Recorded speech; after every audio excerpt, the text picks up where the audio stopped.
Hello everybody, how are you? I have not done a video in several years, probably since 2019, but I figured I would maybe start doing them again. And what better way to come back and introduce a watch that I just got not even a week ago.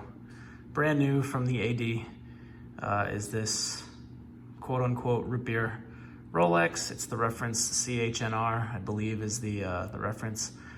And I'm not gonna lie to you, it is so much nicer in person than I imagined it to be. I really didn't want a super flashy watch. This is actually, believe it or not, the first brand new watch I've ever bought. I've probably owned north of 25 to 30 Rolex models that were all pre-owned, to include watches like this. This is a 5-digit Submariner, and then this is also my sub. Well, they're all mine, but this is the one that I've pledged to never sell. But either way, this is going to be part of that collection. It's going to be part of the, really these two are probably going to be the ones I hang on to long term. And just to get into this Rootbeer a little bit, the gold on it, the rose gold, the ever rose is what they call it. It is so much different than yellow gold. I cannot stress that enough. Because I really didn't want a yellow gold watch. I've tried on and actually owned the bluesy Submariners in the past. I've actually had a nipple dial Rootbeer from the 80s, one of the original ones, which I actually regret selling still to this day. And I had a black and two-tone gold Submariner from 1991, I believe. And the yellow gold is just so much different. See, I already got a couple hairline scratches on it, but that's fine because I'm not gonna sell this one. They use the word warm. I would probably agree, but even warm doesn't really describe it. And it's not like a pinkish color. I thought the rose was gonna be a pink color, but it's really not. Undo the clasp here. Just great quality. I mean, if you've handled these new Rolexes in the past, you'll know that they are literally head and heels better than this. The stamped metal. I mean, don't get me wrong, it's proven and it will work for many years, but this is just so much better. I'll probably do a more in-depth review on this one, maybe an unboxing. I've never done an unboxing before. To be honest with you, I think they're kind of pointless. People just want to see the watch, but it is flawless. It's perfect. I love everything about it. I think it's probably the most underrated watch in the lineup.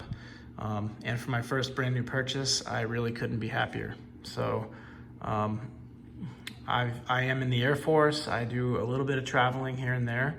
Not a pilot, but I think it really goes well with my lifestyle, and I think it will sort of complement the Submariner very well. I liked the idea of having a precious metal, but I don't know. I just didn't want yellow gold, and I have been offered a couple precious metal pieces from this AD, but none of them really appealed to me. One of them was the yellow gold Explorer 1 in two-tone. It was nice, but for a three-hand watch for just north of $12,000, I didn't really see the value there. If it was rose, I may have considered it, but I really did want the stainless Explorer.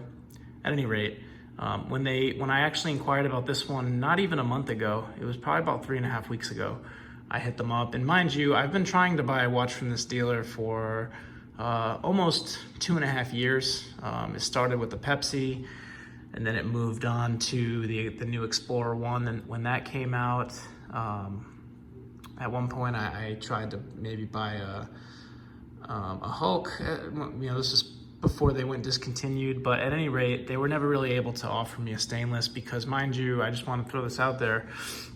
I bought this watch here and I've never spent a dime in their store prior to. So it was just a lot of persistence, a lot of emailing, keeping in touch with the manager, going in, showing face every now and again without trying to be super annoying.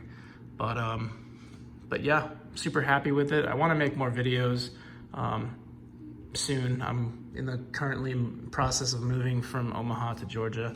So we'll see if I can start doing this more with my watches that I get in. But this one for sure. And mind you, I'm not a flipper. I don't really do this a lot anymore. I used to buy and sell watches before the craze happened, and I would make, you know, a couple bucks, anywhere from 5 to 10%. But this was before everything blew up. So I do want to make a video at some point showing all the watches that I had. And I mean, I've had Batmans. I had a Batman that I sold for just over $7,000 at one point. So believe me, I have not flipped a watch in over 3 years. I may be selling this one soon, only because I just don't wear it a lot. It's a great watch, but I have a lot more sentimental value with my regular Submariner. And so I still have a Sea Dweller, I believe, as well. But this one here is for keeps, for sure. So thanks for watching. If you have any questions, let me know. See you.